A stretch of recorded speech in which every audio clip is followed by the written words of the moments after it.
So today's presentation, we're going to talk about engaging special populations. And normally we add other populations to our trainings. Today, we're going to give time and special focus on LGBTQ plus. And so that is why this is special today, because normally we pack it in and put as much as we can. But today we have one topic, and thank you for being here. My name is Sherry Cisneros. For those who don't know me, I'm the Navigator Program Director, and we are so happy you're here listening to our training today. CA Bridge is a program of the Public Health Institute's Bridge Center that receives support from the California Department of Health Care Services. Today's session, we just want to make sure for the best experience, the number one takeaway from this slide is basically to address your questions in the chat to everyone, because we all want to see what the question is. And if you only put it to panelists, and it's going to be in the blue box, that's where you're going to look if you have a question. Only the panelists are going to see it, and that means that everybody's not going to know what you asked. So please make sure you address your questions in the chat to everyone. Unless you have something personal, then send it to me. But with that, please make sure you do that. So what is CA Bridge? If this is your first time with us, our goal here at CA Bridge is very simple: 24/7 access to substance use navigation and addiction treatment in every California hospital. And as you see our map here, we're well on our way with over 270 hospitals adopting and to our CA Bridge model. So you might ask, what is the CA Bridge model? You guys know this, but we want to make sure everybody, including our new viewers to our maybe their first time with our Navigator Focus series, the CA Bridge model is very, very simple. It's a 3-pillar approach, revolutionizing the system of care for patients who use drugs. And the first pillar is low barrier treatment. That's what our doctors are doing in clinics, treatment centers, primary care. Low barrier, meaning a patient can just come in without urine drug screens, without all of a bunch of tests and screening. They say, I'm in withdrawal. What do? We give them buprenorphine. We make sure that they are kind of fast-tracked, right? With low barrier treatment, so that way they can get on with their lives and get into recovery. And so that brings us to our next 2 pillars: connection to care, which are navigators working fearlessly and so hard to help our patients with connecting them to wherever they need to be, meeting them where they're at. And that's our 3rd pillar, culture of harm reduction. So this all goes into our model, and you guys are doing this every day, and we want to say thank you. So we have a few more announcements before we get started. As you know, every month, maybe you don't know, we have our Navigator update. This is your time as navigators to ask questions, get real-time answers, and to have some discussion. We have different topics each month, and you get to share some experiences and have time really to discuss and ask questions. Next month, August 13th, will be community engagement and resources. So who doesn't need those, right? Next training for Navigator Focus is next month.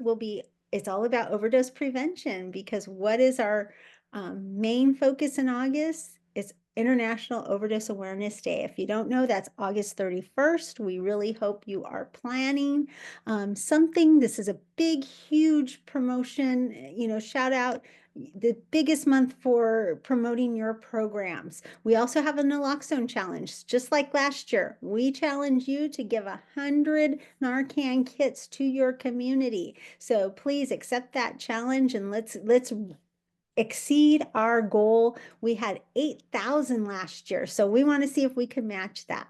But please come to our training. If you don't know how to distribute, or you need information on naloxone or overdose prevention and community outreach, come on by August 21st. Okay. And Our last announcement here is CA Bridge Regional Collaboratives. We are hosting, if you haven't heard, in-person trainings as well as virtual. So we have both. Tomorrow, we will be in the Inland Empire. So if you're in San Bernardino or Riverside County, please join us tomorrow. And if you're not, guess what? We have quarterly virtuals. So you can get some of our information at our next quarterly virtual collab, and that is in September. So again, we offer these in person and quarterly. Next up for the second half of the year, we will be coming to Northern California, and we'll have those dates posted as soon as we confirm our sites. So hang on there and check our website. These are the objectives today. If you are a CEU earner for renewal for CCAP, for CADAP, peer support, and for CHW. These are our objectives. And now I am going to give a brief introduction for Darryn Green. We're excited to have him here today. He has over 20 years of experience in child welfare, youth engagement, advocacy, and systems change based in San Francisco. As a former foster youth, Darryn brings lived and professional expertise to his work with transition-age youth, families, and service providers. He partners with UC Davis for consulting and professional education, the California Youth Connection, the Human Rights Campaign's All Children's, All Families Initiative, as well as other agencies serving vulnerable populations. Darryn holds a bachelor's degree in communication study with a minor in counseling and is currently pursuing his Master of Social Work degree with a focus on public behavioral health. His training specialties span LGBTQ plus inclusion, trauma-informed systems, cultural humility, and participatory curriculum design. His work centers on empowering individuals within systems to effect individual and collective change through equity, healing, and inclusive collaboration, driving meaningful system-level change. So, I'm glad, Darryn. I'm happy to hand this over to you because you seem like I have these slide decks, and I'm really excited that you're coming to our navigators to share this information. Thank you. I'm going to stop my screen and let you take it over, Darryn. Well, thank you so much for having me, and good morning, everyone. Thank you for joining us. Um, so our presentation is really going to be focusing on these three objectives, really helping folks leave this training space, hopefully accomplishing these three goals, which is to help empower you all to be able to identify some of the unique barriers that exist for accessing services for LGBT plus individuals who are experiencing substance use and behavioral health challenges. The second is to help folks be able to verbalize some of the cultural competent and trauma-informed approaches to engaging with LGBT plus individuals. And the last is to help demonstrate some strategies around coordinating, or rather to help coordinate access to specialized treatment resources for LGBTQ plus folks. This is a rough agenda of what we're going to cover. We're going to be focusing first on exploring some of the barriers that were highlighted by the SAMHSA report, a recent report from the Substance Abuse Mental Health Administration. And then we're going to move into exploring the difference between cultural competency versus cultural humility, which is the, I would say, a more mindful approach to addressing culture within our engagement with folks. And then we'll talk about explore some of the different trauma-informed approaches to engaging with folks with lived experience as LGBT plus folks in our society today. If we have time, we'll spend a little time sharing some resources. Hopefully you all have some to share with each other from the region, but we also have a few that are focused nationally to help you all get started. So let's go ahead and jump on in. In 2003, SAMHSA actually released some information regarding the National Survey on Drug Use and Health, which was a report that that actually highlighted some of the challenges that LGBTQ plus individuals experience when accessing services. One of the things that the report really highlighted was that there's higher rates of substance use, thoughts of suicide, substance use disorder, and mental health illnesses within and among LGBT populations. The research that we're pulling from today really um, highlights that there's four big barriers that really exist um, uh, that really exist for LGBT plus folks experiencing access to care. And one of the biggest ones was difficulty finding affirming providers. The report really highlighted that some of the issues tied to this was due to the lack of training or understanding for some of the staff that they're engaging with, experiences of bias, whether implicit or explicit, playing out in the ways that they engage with folks, and just generally a lack of gender affirming care for trans individuals. Beyond that, folks shared that some of the barriers to access was experiencing discrimination, specifically in ways where folks tend to misgender folks by not honoring their pronouns or their chosen names. Also experiencing just judgmental attitudes when they're engaging with folks, and experiencing differences in their standard of care. One of the other barriers that folks experience is really tied to stigma. And this is an internal barrier as well as a structural one within the ways that they engage with their communities. Um, there's been lots of research showing the negative impact of toxic stress on people's lives and brains and bodies. And minority stress, also known as social cultural trauma, are one of the factors that play a role in whether or not folks are willing to engage, and also um, how they sort of interpret the ways that people are engaging with them. And so that's a barrier that exists as well. Um, and while stigma also is experienced through, hearing some of the negative messages from our leaders and also our community members, there's also many folks who are LGBTQ plus experience internalized stigma by having internalized some of those negative messages that they hear or they've received throughout their lifetimes. One of the things that was really explicit in the report was that there's a fear of being outed or being committed for some folks who are experiencing mental health challenges if they were to come out to their providers. Beyond that, financial constraints that are really tied to experiences of poverty within the population and also challenges for accessing gainful employment. So these are some of the bigger barriers that exist. But when we're thinking about what can we do about it, it's really important to understand what's behind a lot of these thoughts and these feelings that impact folks' ability to engage. The research by the Family Acceptance Project, which was led by Dr. Caitlin Ryan, really highlighted some interesting information that is important. I think it's important to highlight around what are some of the challenges that LGBT folks experience throughout their lifetime. And one of the biggest ones that the research by Dr. Ryan was able to highlight is that family rejection plays a really big role in the ways that folks experience things like clinical depression, use of substances, and their risk factors for um, STIs. This graph right here shows that when gay or transgender youth feels they're highly rejected by their parents, they tend to be at higher risk of health and mental health problems when they become adults. Many of the folks in this study were between ages of 21 and 25 and shared their experiences. What the research highlighted was that with LGBTQ folks, they're nearly 6 times as likely to report high levels of depression. They're more than 3 times more likely to use illegal substances and more than 3 times more likely to be at high risk of HIV or STIs.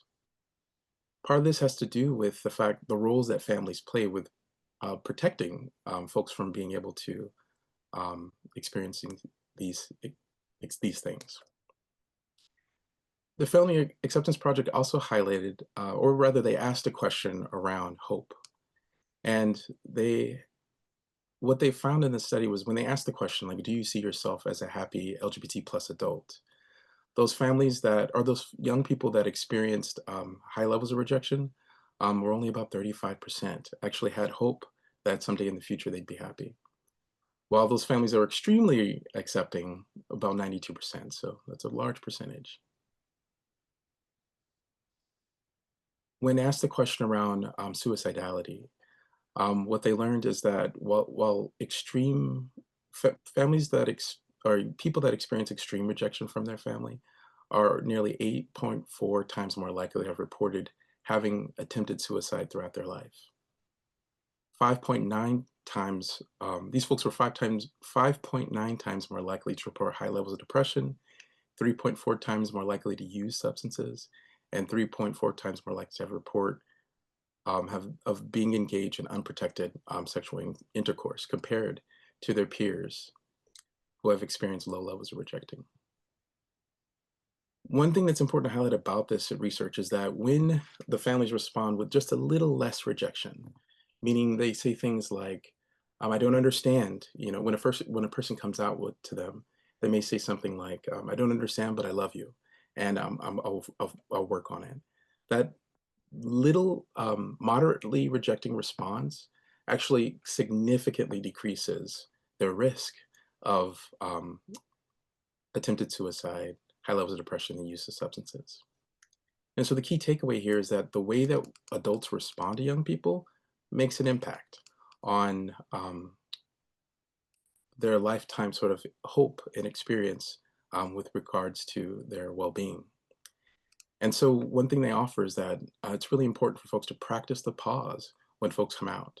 And if a person is not sure of what to do, and this is really helpful for those folks who are in their family system of these folks, to just take a pause and ask themselves, what does this person need here? And how can I respond to that need? And most often when a person is coming out to you, they trust you enough to finally disclose something that can make them very vulnerable.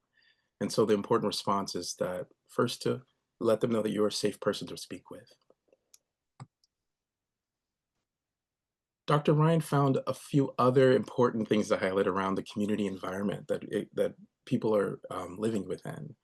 And they were able to highlight there's a lot of risk factors that contribute to these experiences. One of the biggest ones is social isolation. Oftentimes, people who are struggling with discrimination and stigma, they experience this feeling of social isolation, which makes them more vulnerable to harm. And a lot of the coping strategies that they do are some of the reasons why they are put at higher risk of things like substance use. Having Whenever folks are rejecting their common support systems, that's a real big red flag that we want to be mindful of. So if our clients are isolated, it's important to think about what are some ways that we can help connect them with folks who are affirming in their family systems, in their communities.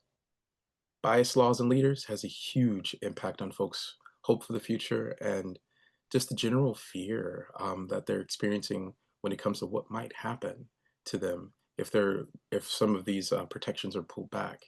And we're seeing that happen all across the country. Violence and harassment, the lack of role models or positive role models to look up to see what's capable or what folks are capable of in the future, and having a lack of safe and affirming spaces. But while understanding these risk factors are helpful because there's things that we can do about that. We can sort of promote more of these protective factors by advocating for anti-discrimination laws and policies, not only within our communities, but also within the work and care environments that we're in. Another is to really highlight and be aware of those out LGBT leaders who are out um, setting a standard of what's possible for others. Having open and affirming places of worship. I think that there's a big stigma that that faith-based communities are anti-LGBTQ, and that's not necessarily true. Although there have been many, and there are many faiths that may preach anti how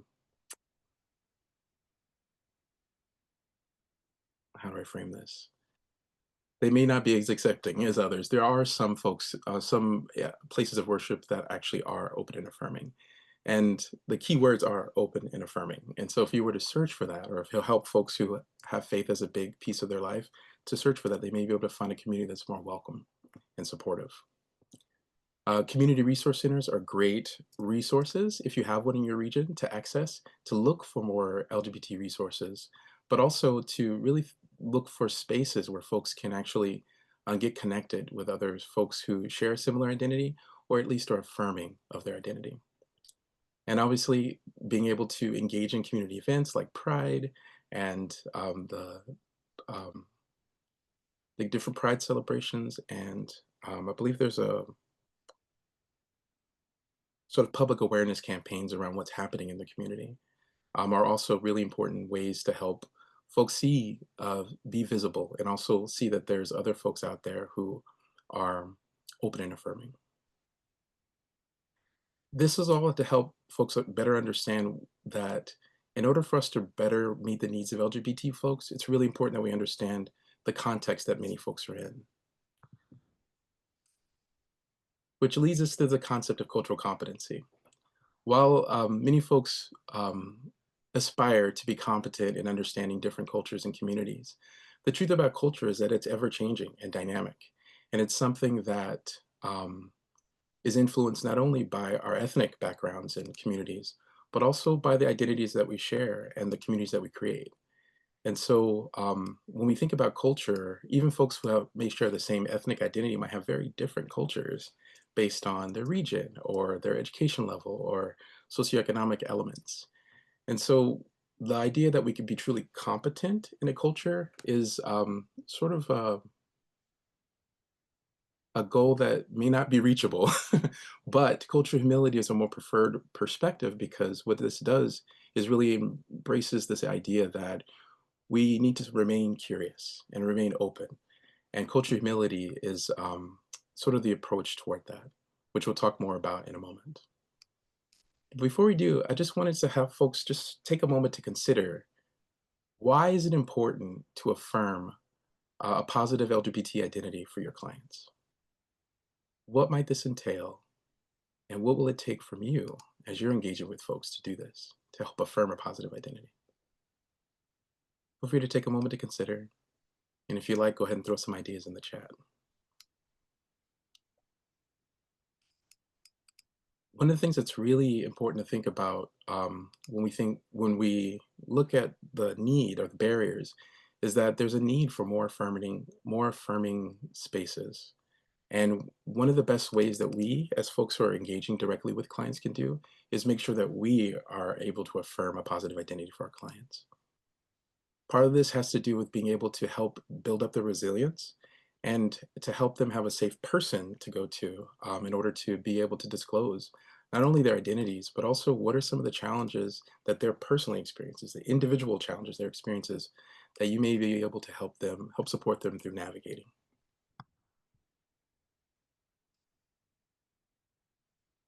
I mentioned earlier that cultural humility is sort of an aspirational goal, but while cultural competency is a more of an aspirational goal. While cultural competency is the catchphrase that calls our service providers to be able to better understand and meet the needs of our clients, cultural humility is a more appropriate reframe because it doesn't presume that only that one can truly be competent in a particular culture. Um, there are limitations to what we can understand about culture. And even folks who share that culture may still have some new things to learn as we're engaging with folks.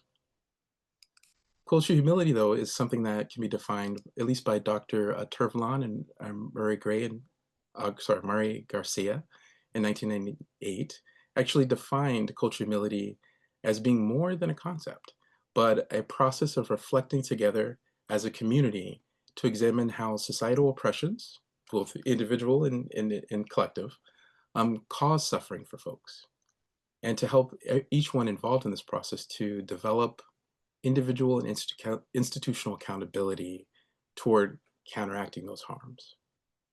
And so cultural humility is not a destination, but really an approach or a journey that folks go on, which is a lifelong process. Today we may focus on some of the societal oppressions that are geared toward LGBTQ folks. However, there's many other oppressions that are impacting folks in addition to having a marginalized identity. I'm thinking about the intersection of race and class and gender, is really important to think about as well. And the traumas that many folks experience within their lifetime um, that are outside of their identity, like things like the wildfires or the recent COVID pandemic. The goal is to create a common understanding and a language in order to help promote dialogue about these issues so folks can um, learn and grow. And so this requires us to maintain a curiosity mindset, even when we think we know. It's important for us to engage in humble examination of what we think we know and challenge the assumptions that we make and the beliefs that we have come to hold. So that way we can better respond to folks who may be having a different experience. Earlier, I mentioned social cultural trauma, which is uh, best described by this image here. Same storm, different boat. So when you look at this image, I'm curious what really comes up for you.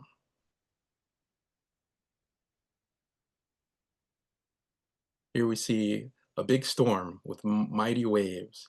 And in these waves, we see different types of ships, ranging from a little person on a canoe versus this big yacht.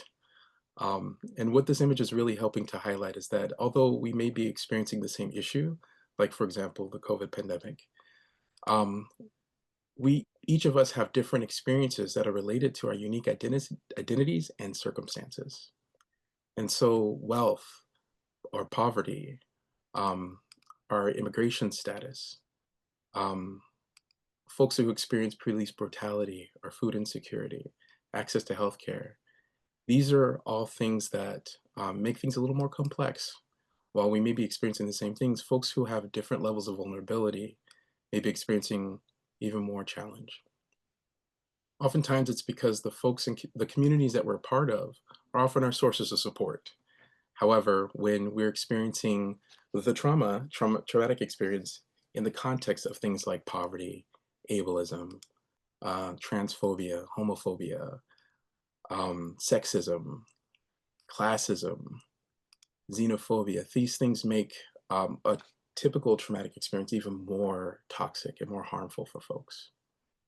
And this is really important when we're thinking about our LGBTQ folks, because while they may be experiencing some struggles tied to substance use or mental health challenge, they're also experiencing these other things.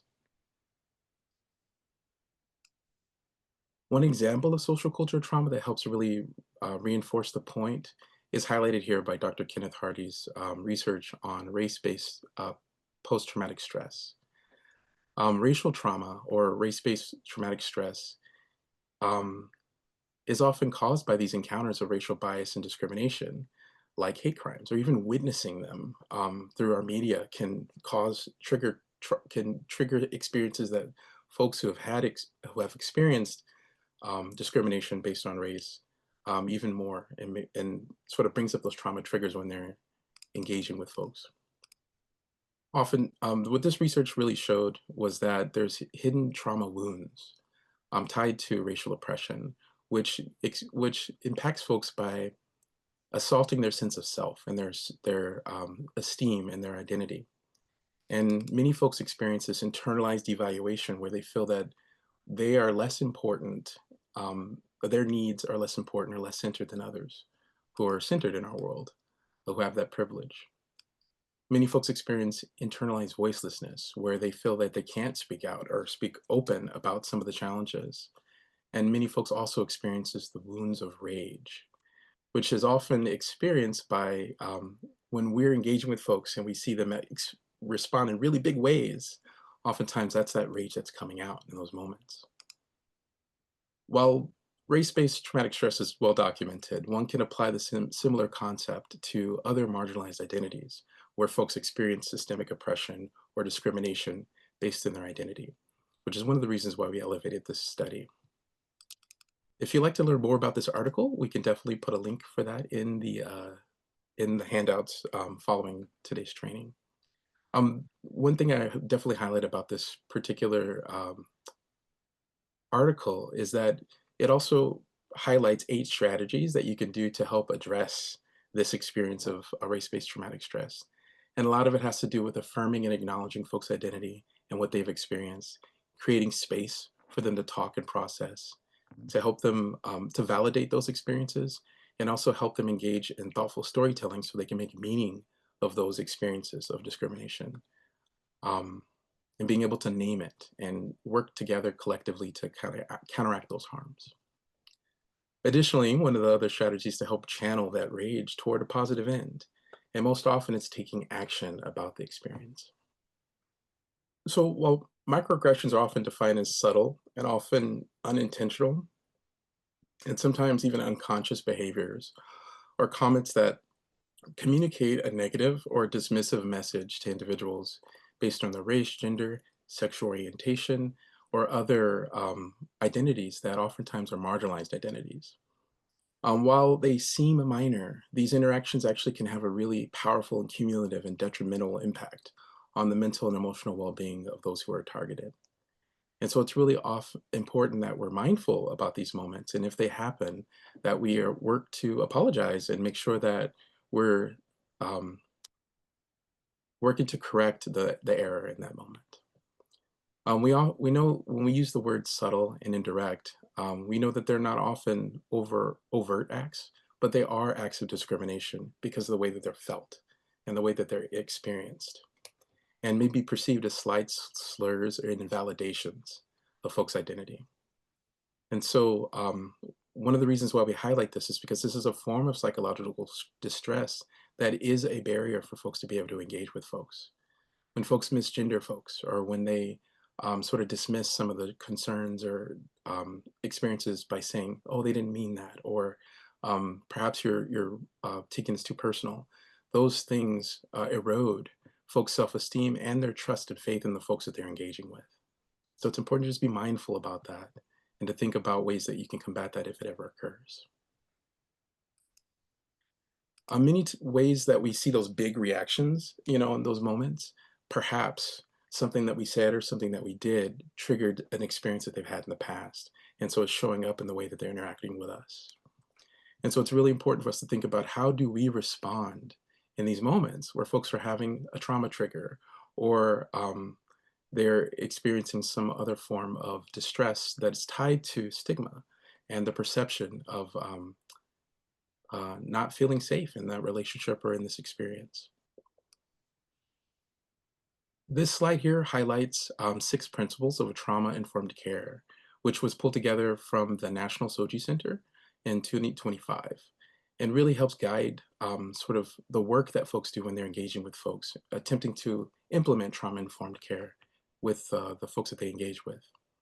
And while this information is really geared toward working with youth, it can be applied to all vulnerable populations, not just young people. But essentially, one of the big principles is really safety, thinking about ways that we can demonstrate proactive and affirming stance in order to help honor and celebrate folks' sexual and gender diversity through the ways that we honor in our language, by using visual signals to demonstrate that you are a safe person to speak to, or that you're culturally humble around LGBT issues. The second is trustworthiness or transparency, being open and being able to own those mistakes when we make them, because none of us are perfect, and even LGBT folks can sometimes misgender each other and do other sort of microaggressions without even realizing it. And so the goal here is to really create those opportunities for the client to share about their identity and to share and to be authentically affirmed in interactions. Another is collaboration and mutuality, which focuses on individualized goal setting, which really respects the individual while coaching the client in order to explore other alternatives to whether it's service delivery or navigating through some of these complex systems. It's to help empower them with information and knowledge so they can make an informed decision in order to move forward in their healing journey. The fourth is around cultural, historical, and gender issues. And part of this is really doing things like this, attending trainings to help increase your awareness and sensitivity to folks who are vulnerable, by really exploring what is culturally relevant, and how do we respond to the unique challenges that folks are experiencing tied to their cultural identity. And this is really important when we think about the mistreatment of transgender and gender diverse folks. We spoke about power empowerment and voice and choice, but really this is centering the client's need to make their own decisions for their life and to be able to frame their own story in a way that makes meaning for them. This helps promote self-advocacy, this helps foster resilience, and ultimately make sure that helps to ensure that folks are able to advocate for their own needs, even if we're no longer working with them. And part of this is informing them of their rights, informing them of the policies that are there to protect them, and that can help guide them as they're navigating through accessing services. And also letting them know what to do if they feel that they've been discriminated against or um, harmed by the service providers. And the last is really around peer support, really ensuring that we're connecting folks with other affirming folks who can help advocate and support them and offer mutual aid. Or something as simple as processing some of those negative experiences that can help them move forward. Thinking about safety, most often when we think about creating safety, we focus on physical safety, which is protection from harm or perceived, real or perceived threats, or reducing those unnecessary triggers. However, we offer that in your work, it's more important for us to really focus on social safety and emotional safety, because oftentimes these are the areas where we're able to affect more change for folks. Social safety is really around building those positive relationships to help provide support in those moments of distress. And emotional safety is the ability to understand and at least trust that the folks that we're engaging with have the skills to self-manage and also to offer co-regulation when our clients need it the most. Because whether it's written in our job descriptions or not, co-regulation is a part of human work. And it's important for us to offer that to folks, especially when you see they're dysregulated and maybe having a trauma trigger. One of the best tools that we can offer is this one here, the SBNRR, which is really just an acronym to help folks consider how to respond when they see someone's having a big moment. The first is to just take a moment to pause, stop, breathe so we can regulate ourselves. Notice what's happening in the interaction and what's happening for ourselves when we're seeing this person who's responding in a big way. And reflect on this question, what does this person need in this moment? And really should, and how can I respond to that need? What this helps us do is shift our perspective away from what's wrong with this person to what has happened to this individual. And by really being curious about what's behind the behavior, this helps us understand the need and respond to that unmet need. Maybe it's they just needed to be feel safe. They needed someone to validate, to someone to recognize what they experienced was big and problematic.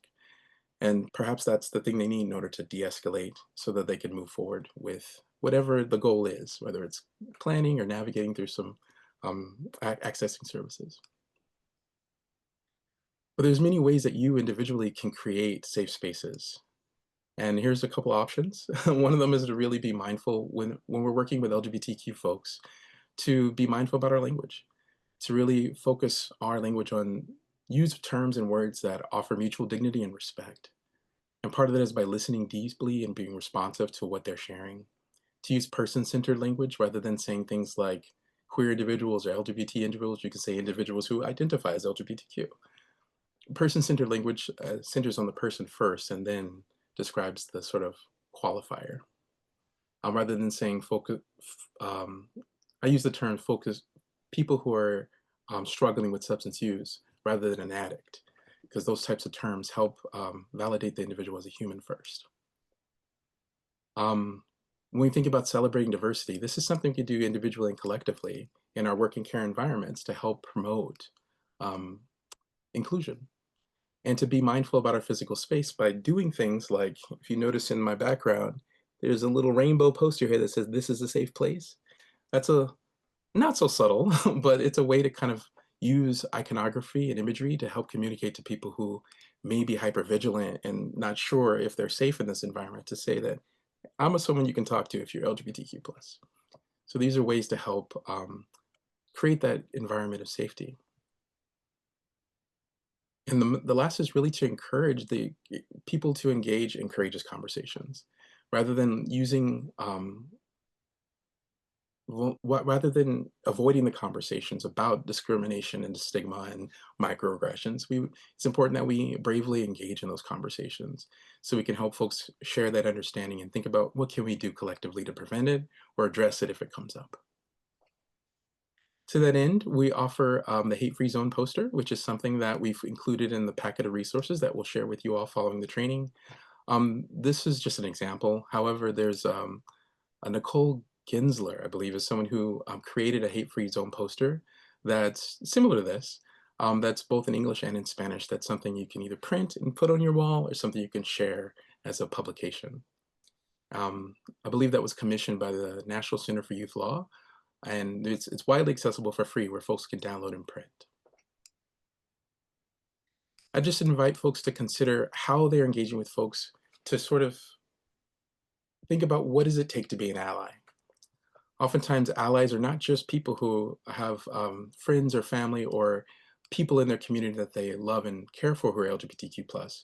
But being an ally to any marginalized population really takes a certain level of awareness to be able to acknowledge and respect the lived experience of folks, especially folks who are LGBTQ, and to ask questions so they can better understand what's happening for them or with them. The second is to really actively gain your own knowledge and education rather than, resulting, although we can learn a lot from people who are in those marginalized populations, it's important that we don't sort of rely on them to educate and expand our understanding, but that we take that on ourselves. If we're an ally, we're going to look and research ourselves for ways that we can better support folks. Um, One thing I wanted to highlight is that many folks often reference the LGBTQ plus community as if we are one community. However, we're not just one, we're actually composed of many communities, each one unique, and each one experiences the world a bit different, though we may share similar experiences of social isolation, harm, discrimination. But allyship can occur even within folks who share similar identities. The next step is really around skill development, the idea that practice makes better. Each of us starts someplace, has a right to start somewhere in our journey of cultural humility and responsiveness. And there's things that we can do to help us get where we can be. And that's a choice that we all sort of take on our own. But part of this involves us developing skills like nonviolent communication, deep listening skills, being able to go through a process of recognizing our own bias, because we all have it, but then challenging those biases so we can be being better able to respond to folks who are different. And really practice the art of reserving judgment and asking questions so that we can better understand what's happening for folks. And I believe that these are core elements of being able to be trauma informed and trauma responsive. So we encourage folks also to recognize that an ally is not someone who stands on the sidelines when they see discrimination happen. They're often people who take an active stance. They use their own privilege and positionality to help elevate and explore not only what the issue is, but what they can do to prevent further harm from happening for folks. So advocacy is a big piece of being an ally. Some tools that many of you may already be aware of is when we're engaging with folks who are transgender or gender nonconforming, that we respect their pronouns and respect the words that they use to describe themselves. And for folks, when we're thinking about ways to protect the identities of folks when we're talking to folks, or when we're sort of trying on using they as a singular pronoun for folks who who use those pronouns, we just encourage folks to look, if this is unfamiliar with you, to really try to take a chance at practicing and recognizing that using they as a singular is something that it's a part of standard English for many years. And if you want to learn more about that, there's a blog about that we can share to help folks better understand what are some other gender inclusive pronouns that can be accessed. The big takeaway here is that many of us, when we're engaging with folks and we're trying to understand all these different identities that many of the folks within the LGBTQ community may have, um, the goal here is to not. The key takeaway is that we don't have to keep up with all these different terms and labels and identities, but we just have to keep open. And this speaks a lot to that stance around cultural humility, because many of the terms that folks use to identify may change over time, as the nature of language is, changes over time through usage. But the goal here is to really stay open, to embrace what we're learning from folks, and to be able to see what are ways that we can put that into practice. And with that, I just wanted to invite folks to share what are some of those gender affirming LGBTQ plus resources that you know of, that you've either utilized or have learned about, that you feel that are important to share with folks. So please go ahead and share that in the chat. And what we could do is pull those together to help create a generative list of resources. But beyond that, we wanted to highlight that there are some national resources that we wanted to make sure you all have access to, if you don't already, to help get you started.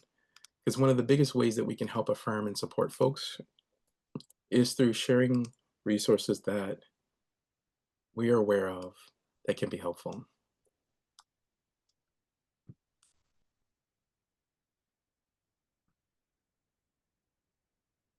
But I know folks within are in different regions and different areas. And so one of the biggest things that we wanted to leave you all with is this idea that it takes that it's important for us to think about ways that we can help make our working care environments a bit more affirming of folks' identity. Um, the goal here, or this is a resource that was pulled together by the National SOGI Center, which talks about supporting the behavioral health workforce in implementing these best practices with engagement. So it's a tip sheet that we've included in the packet of resources that we'll also include in the chat. Oh, thank you, Chia, or Chaya. One of the big takeaways is that it's really crucial that all behavioral health care organizations provide services for LGBTQ plus people and their families, and that their organizational leadership puts policies and practices into place that help affirm LGBT plus folks. And this is more important now than ever, as we see that some of the federal laws are being changed, where folks are not receiving those same levels of protection. It's really important that we think about in our environments, in our communities, how are we making sure that we're maintaining this commitment to protecting our vulnerable folks. And part of that is by making sure each of the agencies that we work with openly advertise through symbols, images, and messaging in spaces where clients can see them, that they are open and affirming, or that this is a safe place for them. Another is to really consider implementing some sort of climate survey to measure the readiness and attitudes of the staff, and for each agency to create an action plan to address those, whatever is elevated from that survey. Another is to make sure we're creating feedback loops so we're actually able to capture information about the satisfaction of our clients, whether or not they've experienced these experiences of stigma, bias, or negative assumptions that we see others have shared through the national survey from SAMHSA. But if the agency itself was collecting this information, then they can internally think about ways that they can address this with their staff. And it's important to include questions about bias, about assumptions, about their experiences of respect and dignity, and whether or not folks are acknowledging their identity. Another is to make sure that there's always opportunities for frequent and mandated trainings on LGBT issues and needs and experiences, because this makes sure that that folks are better, that everyone in the system understands what folks are experiencing, so they can think about how they can respond. And this is from upper level staff all the way to the folks who may be doing janitorial services, because this is not just about our clients, it's also about our colleagues and our peers who may be LGBTQ plus. Another is to provide coaching to the workforce, which allows them to really discuss some of the stuff that they learned in trainings and think about how they can implement that into their work. And this can be done through supervision practices. And the last is really to think about how we can help to ensure that everyone who's a part of our working care systems can create a more welcoming environment together. So it's about involving everyone in the planning to think about ways that they can better support folks. And this is not just our clients, but also volunteers, staff, security personnel, and even our partner agencies. It's important for them to be involved in the process of creating this plan on how we can make our clients feel more safe and respected in their everyday interactions. And with that, I know we only have about 7 minutes remaining, but I would love to hear if there are any questions around anything that we've covered today, or things you might want to go a little deeper in.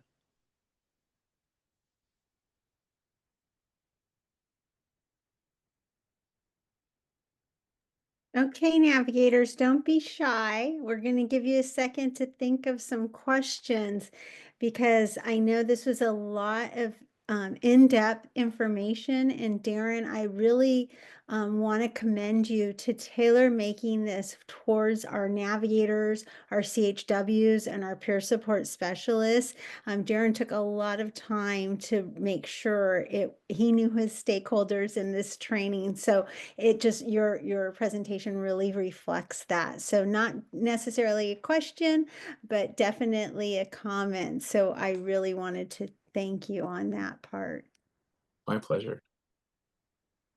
I see in the chat someone asked for my contact information. If anyone has any questions about anything we covered today, you're more than welcome to email me. I'm happy to respond. So I put my email in the chat for folks. I know. And Darryn, I did want to go over, you had a comment halfway through the presentation, and I think this really it hit home to me. Is one of our navigators stated that for most of us that are part of the LGBTQ plus, we start off presenting two different identities, one that fits societal norms and one that we often remain hidden our true selves. For me, it's important to share when appropriate that I am in a safe place and that patient is free to present themselves in a judgment and stigma-free space. Even now, I find myself code switching from time to time. And I just wanted to point that out because that really does make me sad because they have to kind of act, right? That's what he's telling. And, we all want to be our true, real selves. So I just wanted to bring that up to you, Darryn, because that was really powerful. And thank you, David, for sharing those feelings, because that really helps our community as well, as to know we want everybody to be their true selves. That's how they're going to get better, right? If they have mental health or suicide. What are your feelings about that, Darryn? I completely agree. I mean, when we think about the stigma, like whether or not we're surrounded by folks who are affirming of our identities, there's still a real fear in our systems that if we are out, that we could possibly be harmed. And so through those relationships with folks who understand it, they're able to sort of better empathize in those moments to help co-regulate folks and help them feel calmer. And I really appreciate you offering that code switching as something that folks who share that identity do. Um, I know that's a common experience for people of color.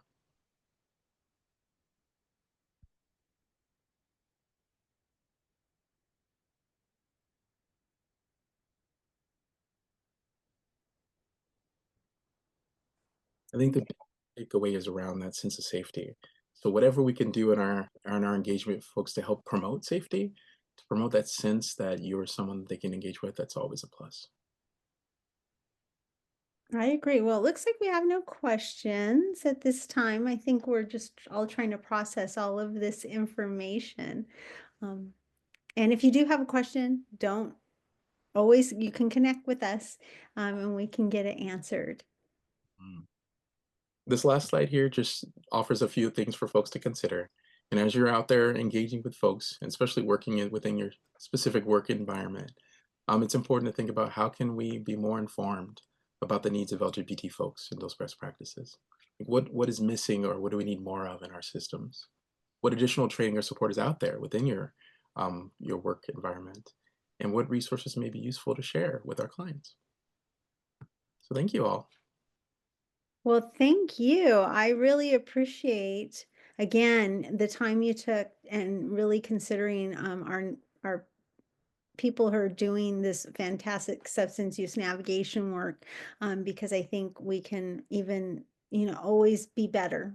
And I think that's what your presentation, let alone you got so many comments on your video. That was, I comparing it to mosquito bites is really, it's just something that clicked for a lot of our folks in the chat, that they loved that, because we don't know how many times somebody has said something to that person or another person with the same that may be the same as, as peers, same culture, same identity, they have no problem and they're laughing and, aha, and another person may take it and it's just being open, like your quote was. So we appreciate you, Darryn, and I'm sure they are going to want you back, right? And I've already kind of already gave him that I said I'd love to hear about more youth. I know our navigators are always want to hear any strategies to help our youth population. So we definitely thank you. Great presentation. You're already getting that in the chat. So thanks for being here. Thank you. Thank you for having me. And good luck out there. I know it's not easy. Yeah, definitely. Thanks, Darryn. So now we're going to go back and clean this up in a minute. I don't have time for knowledge check, but we're going to read them and see if you can answer them. We're not going to go through every one as I only have a minute left. Maybe just one. LGBTQ plus individuals experience higher rates of substance use and mental health challenges. You guys, that is true, and you guys see that, and we want to make sure that stands out. You will receive a copy of the slide deck and this presentation. So definitely you can go back and read through these. Here's some resource tools. Our website, you can download that. I'll hold that for a second. Of course, we always have our CA Bridge Academy if you want free CEs, CMEs, or renewal provider, like we said, for CCAP, CADAP, and peer support CHW. You can contact us with any of your questions anytime at mentors at CA Bridge. Our Navigator mentor team, Latoya and Chaya. And of course, there is me. You could always reach out, call. And we thank Darryn and thank you for coming and listening. This has been such a great insightfulness for our special population, LGBTQ plus. And thank you. Until next time, we'll see you guys. Bye.